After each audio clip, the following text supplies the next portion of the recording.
23 सितंबर 2025 की शाम को उत्तर प्रदेश के जिला सीतापुर के बीएसए कार्यालय से एक वीडियो था जो सोशल मीडिया पर बहुत तेजी के साथ वायरल हो जाता है। ये जो वीडियो है वो सीसीटीवी कैमरे का था। लगभग इसकी जो लेंथ थी वो 30 सेकंड के आसपास होती है।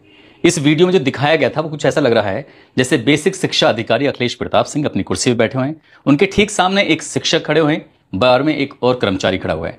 बीएसए और शिक्षक आपस में बातचीत कर रहे हैं और बातचीत के दौरान इसी बीच में जो बीएसए हैं अखिलेश प्रताप सिंह, उन्हें हाथ को इस तरह झटक कर कुछ करने के लिए इशारा किया। उस कर्मचारी की तरफ देखा और देखकर कहा कि कुछ करो।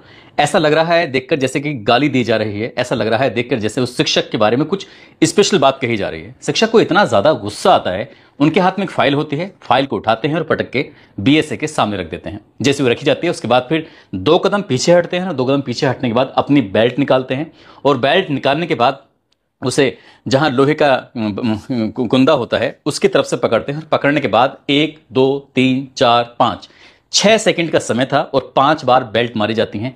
इसी बीच में शोर शराबा मचना शुरू हो जाता है। दरअसल उस सीसीटीवी कैमरे में आवाज रिकॉर्ड नहीं हुई थी, इस वजह से जो एक कयास लगाया जा रहा है, एक अंदाजा लगाया जा रहा है कि शिक्षक ने कुछ इस तरह से किया है। अब जैसे आवाज लगती है इसके बाद फिर जो बाहर कर्मचारी होते हैं, बताया जाता है कि 8 या 10 कर्मचारी होते हैं, मौके पर तत्काल प्रभाव से आ जाते हैं और जैसे आते हैं उसके बाद क्या होता है फिर वो सोशल मीडिया पर वायरल नहीं होता। हालांकि मीडिया ने भी और पुलिस ने भी ये जानने की कोशिश की कि आखिर आगे क्या होता है, लेकिन आगे एक सीन दिखाया जाता है कि शिक्षक को एक पुलिस वाला है, पहले तो वो कोतवाल की तरफ लेके जाता है और उसके बाद फिर ये पता चलता है सोशल मीडिया के माध्यम से कि शिक्षक को भी बहुत बुरी तरह से मारा गया है, पीटा गया है, जिससे कि उनके चेहरे का एक हिस्सा सूजा हुआ था, बाकी हिस्सा कपड़ों में छुप गया है। ऐसा लग रहा था जैसे उनके साथ भी बहुत ज्यादा मारपीट की गई थी। क्या है इस बेल्टबाजी का पूरा कारण, क्या है उस शिक्षक को पीटने का कारण, आज की इस कहानी के माध्यम से यही समझने की और जानने की कोशिश करते हैं। आदाब, नमस्कार, सत श्री अकाल। मैं उस्मान सैफी। आज की जो सच्ची घटना मैं आपको सुनाने जा रहा हूं, ये सच्ची घटना है उत्तर प्रदेश के सीतापुर जिले में एक विकास क्षेत्र है जिसका नाम है महमूदाबाद। और महमूदाबाद विकास क्षेत्र में एक गांव लगता है नदवा, और नदवा गांव में एक विद्यालय है, नाम है प्राथमिक विद्यालय नदवा। यहाँ के हेड मास्टर जिनका नाम ब्रजेंद्र कुमार वर्मा होता है, उन्होंने ही अपने ही विद्यालय की एक सहायक अध्यापिका, नाम उनका अवंतिका गुप्ता, उनको एक नोटिस जारी किया। नोटिस में कुछ इस तरह से लिखा गया कि बीएसए के निर्देशानुसार 17 से 22 जुलाई तक सैद्धांतिक परीक्षा में, 28 जुलाई से 20 अगस्त तक परीक्षाओं के उड़न दस्ते में शामिल, 21 अगस्त से 20 सितंबर तक आप जहां भी रहीं उस संस्था के प्रभारी का प्रमाणित प्रमाण पत्र उपलब्ध कराएं। उन्होंने कुछ इस तरह का एक नोटिस जारी किया था शिक्षिका को जो अवंतिका गुप्ता होती हैं। उसके बाद ये कहा कि अब जब ये आप इस नोटिस का जवाब दे देंगी तो उस नोटिस के जवाब ही उपस्थिति पर हस्ताक्षर किए जाएंगे, यानी कि आपका जो उपस्थिति होगी उस पर हस्ताक्षर करवा दिए जाएंगे।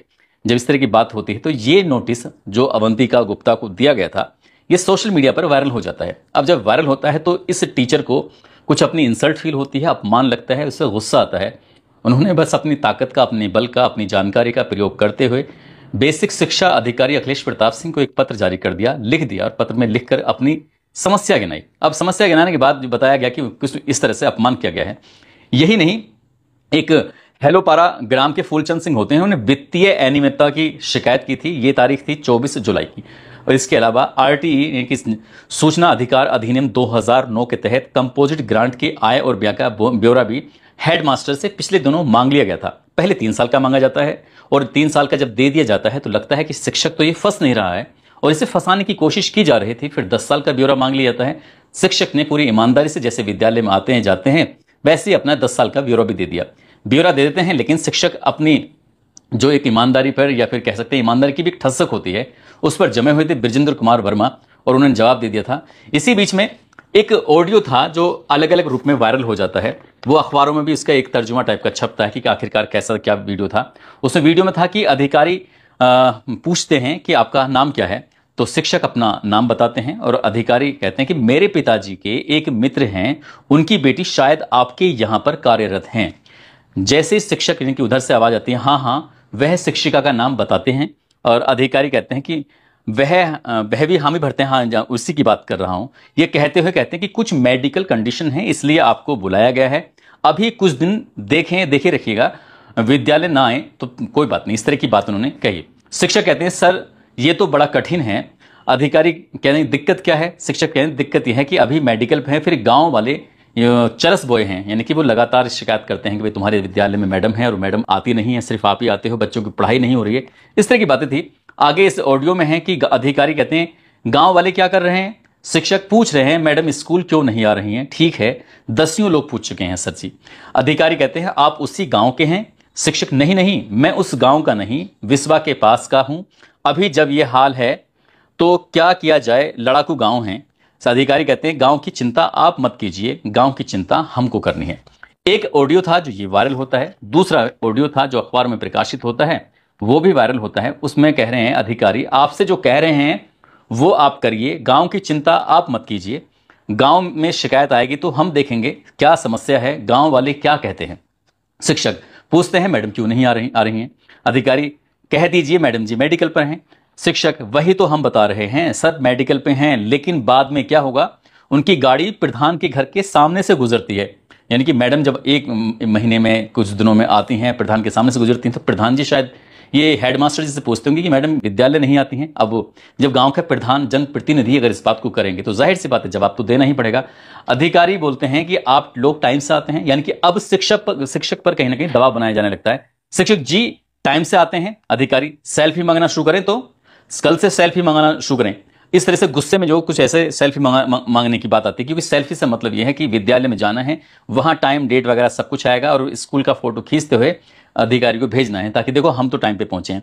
यानी कि अधिकारी ने उस शिक्षिका का पक्ष लेते हुए उसी शिक्षक पर दबाव बनाना शुरू कर दिया कि हमें आपकी सेल्फी मंगाने की जरूरत पड़ेगी, देख लेना। लेकिन अब अधिकारी थे तो वो क्या कह सकते थे। शिक्षक ने कहा आप मंगा लीजिए सर, आप मंगा लीजिए।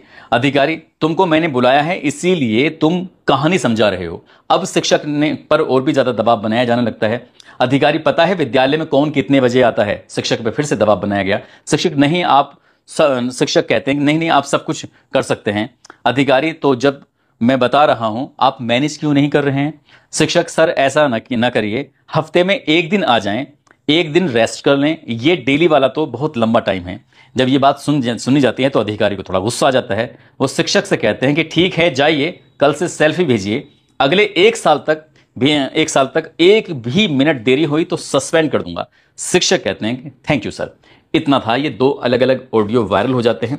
अब जब ये ऑडियो वायरल हुआ तो जाहिर सी बात है जो शिक्षिका ने शिकायत की थी कि जो हमारा अपमान किया है, हमें नोटिस भेजा है और वो अलग अलग व्हाट्सएप के ग्रुपों में वायरल हो रहा है, इससे हमारी बड़ी बदनामी हुई है, बड़ी बेइज्जती हुई है, कई शिक्षकों के हम पर फोन आ रहे हैं, अब हम सर क्या करें, इस तरह की बात थी। अब ये वाली इस नोटिस का जवाब देना तो था शिक्षिका यानी कि अवंतिका गुप्ता को, लेकिन बीएसए साहब ने उल्टा ही ये जो गुरुजी होते हैं ब्रजेंद्र कुमार वर्मा उनको बुलवा लिया। लेकिन इस बीच में एक और जानकारी थी, इसी विद्यालय में एक और सहायक अध्यापक होते हैं जिनका नाम संतोष कुमार होता है। संतोष कुमार वर्मा जी ने अपने एक पोस्ट था सोशल मीडिया पर, उसको शेयर कर दिया था। इन पर यह आरोप लगाया गया कि ये सोशल मीडिया पर पोस्ट शेयर किया गया है, समय पर विद्यालय न आते हैं न जाते हैं, इसलिए इनको निलंबित कर दिया गया।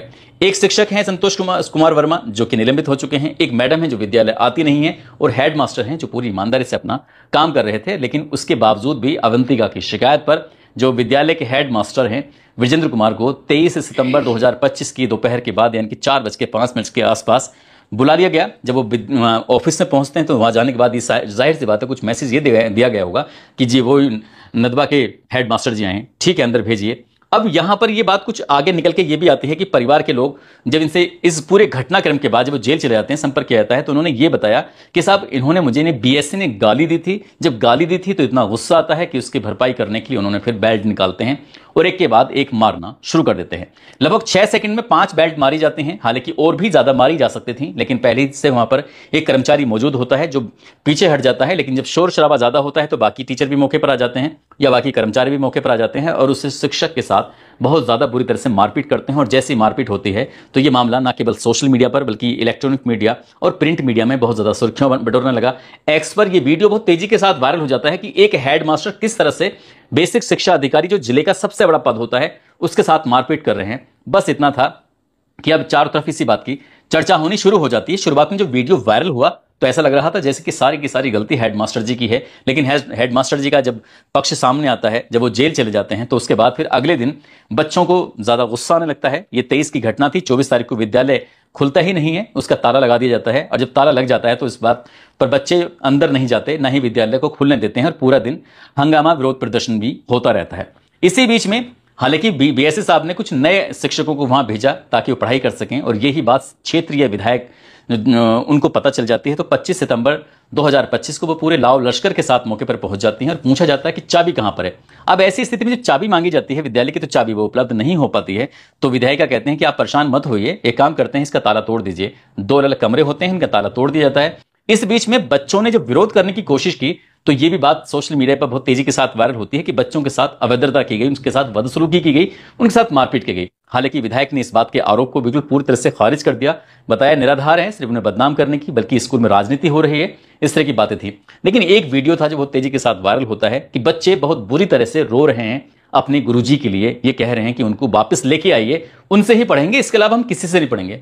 इस बात से तो साफ जाहिर होता है कि वो जो जेल भेजे गए गुरुजी हैं उनकी तो बार बार तारीफ कर रहे हैं, उनको बार बार बुलाने की बात कर रहे हैं, लेकिन एक शिक्षिका जिसके पक्ष में प्रशासन का पूरा अमला सा दिखाई देता है, उनकी नारेबाजी हो रही है, उनके खिलाफ नारेबाजी हो रही है, और उनको कहा जाता है कि ये विद्यालय आती हैं, मेकअप करती हैं, इधर से उधर रहती हैं। हालांकि सोशल मीडिया पर उनकी कुछ वीडियो भी, रील्स भी वायरल होती हैं जो कि वो कुछ एक्टिंग कर रहे हैं, जैसे किसी गाने पर लिपसिंग करना होता है या फिर किसी डायलॉग पर लिपसिंग करना होता है। ये भी जब सोशल मीडिया पर बहुत ज्यादा वायरल होता है। फिर अगली तारीख आती है कि 26 सितंबर 2025 को बच्चे विद्यालय जरूर आए थे, लेकिन विद्यालय के अंदर नहीं गए। उन्होंने मना कर दिया साफ साफ कि जब तक हमारे गुरुजी नहीं आएंगे तब तक हम विद्यालय में बिल्कुल भी नहीं जाएंगे। अब ऐसी स्थिति में यह मामला सोशल मीडिया के माध्यम से पूरे देश भर में चर्चा का विषय बन जाता है। लेकिन अफसोस की बात यह थी कि जो प्रदेश के मुख्यमंत्री थे, ना तो उनका कोई इस पर बयान आता और ना ही जो शिक्षा मंत्री होते हैं, ना ही उनका कोई बयान आता। यह मामला हाईलाइट जरूर हो रहा था, लेकिन कोशिश ये की जा रही थी कि यह मामला ज्यादा हाईलाइट नहीं होना चाहिए। अब 27 सितंबर 2025 की तारीख आती है, डीएम साहब और एसएसपी साहब भी मौके पर पहुंच जाते हैं, बच्चों के लिए फल, चॉकलेट, इस तरह से सामान लेके जाते हैं। उनका मकसद यह था कि विद्यालय के अंदर जो पढ़ाई प्रभावित हो रही है वो पढ़ाई प्रभावित नहीं होनी चाहिए। यानी कि विद्यालय में जो जब से गुरुजी स्कूल जेल गए हैं तब से पढ़ाई प्रभावित हो रही है, लेकिन एक शिक्षिका पिछले लंबे समय से विद्यालय नहीं आ रही थी, तब से शायद उनकी पढ़ाई प्रभावित नहीं हो रही थी और इस बात पर किसी का ध्यान नहीं गया। ये भी बताया जाता है कि बैक डेट में ये बीएसए ने माना भी है इस बात को, 21 अगस्त से 20 सितंबर तक जो शिक्षिका अवंतिका गुप्ता हैं वो विद्यालय नहीं आ रही थी। उनको पहले तो शायद कारण बताओ नोटिस दिया गया होगा और उसके बाद उनको सस्पेंड कर दिया गया। उनको तो सस्पेंड कर दिया गया, लेकिन जब सोशल मीडिया पर हर जगह विपक्षी नेता हों या फिर पक्ष के भी 1-2 नेता हों, उन्होंने भी और कई लोगों ने भी इस बात पर आवाज उठाना शुरू कर दिया कि जो ये वीडियो वायरल हुआ था सोशल मीडिया पर बीएसए को बेल्ट से पीटने वाला, उसके आगे का भाग वायरल क्यों नहीं हुआ, वो सामने क्यों नहीं आ रहा है। क्योंकि शिक्षक के साथ जिस तरह से मारपीट की गई, उनका चेहरा, उनका शरीर के अलग हिस्सों में चोट के निशान देखे गए हैं, तो फिर वो वाला हिस्सा भी आना चाहिए, पता चलना चाहिए कि आखिरकार बीएसए ने क्या किया है। ऑडियो वायरल जो हुआ है, उस ऑडियो वायरल पर ये ऑडियो क्या वाकई अखिलेश प्रताप सिंह बीएसए का और जो शिक्षक हैं ब्रजेंद्र कुमार वर्मा, उन दोनों का है या किसी और का है, इस बारे में बीएसए की कोई सफाई नहीं आई है। साथ ही जो चेहरा सूजा हुआ है उसमें ये बताया गया कि जो परिवार के लोग जब 27 तारीख यानी 27 सितंबर 2025 को ये लोग वहां जाते हैं जेल में, अपने परिवार के लोग मिलने के लिए जाते हैं, तो बताते हैं कि बीएसए ने पहले गाली देना शुरू कर दिया था। जब गाली देना शुरू कर दिया तो गुस्सा आया, इसलिए उन्होंने बेल्ट से पीटना शुरू कर दिया।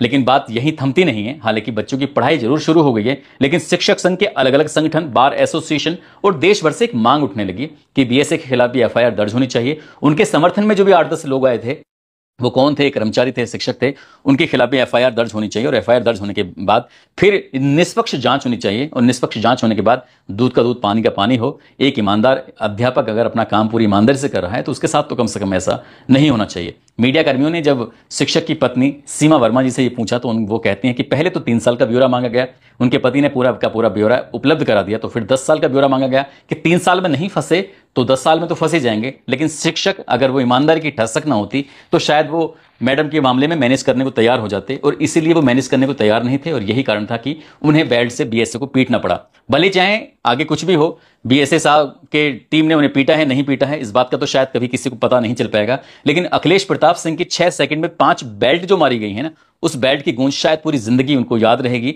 और जहां जहां भी उनकी पोस्टिंग होगी वहां वहां भी लोग उनको याद करके इसी बात से संबोधित करेंगे कि ये वही बीएसए हैं जिनको एक हेडमास्टर जी ने बेल्ट से पीटा था। हालांकि हम इस बात का समर्थन नहीं करते, लेकिन जो पाप किए हैं उसकी सजा तो मिलेगी, जैसे गुरुजी को मिल रही है जेल जाकर, ऐसी बीएसए को पूरी जिंदगी इस बात की सजा मिलती रहेगी। हम भी ऐसी उम्मीद करते हैं। दोस्तों, इस पूरे घटनाक्रम को सुनाने का उद्देश्य किसी को परेशान करना नहीं है, किसी का दिल दुखाना नहीं है, बल्कि आपको जागरूक करना है, आपको सचेत करना है। बल्कि मैं तो मुख्यमंत्री योगी आदित्यनाथ से ये अपील करूंगा कि इन्हें इस मामले में हस्तक्षेप करना चाहिए था, बच्चों की एजुकेशन के देखते हुए कि कम से कम ये बताना चाहिए था कि जो हुआ है वो गलत हुआ है। साथ ही जो बेसिक शिक्षा मंत्री हैं संदीप सिंह बताए जाते हैं, जो पूर्व मुख्यमंत्री कल्याण सिंह के पोते हैं, तो उन्हें भी कुछ बोलना चाहिए था, उन्हें भी अपनी बात रखनी चाहिए थी। हालांकि मैंने ट्वीट करके कहा कि आप तो बहुत अच्छा बोलते हैं, आपको बोलना चाहिए, लेकिन वो बोले नहीं, ना ही कोई जवाब आया।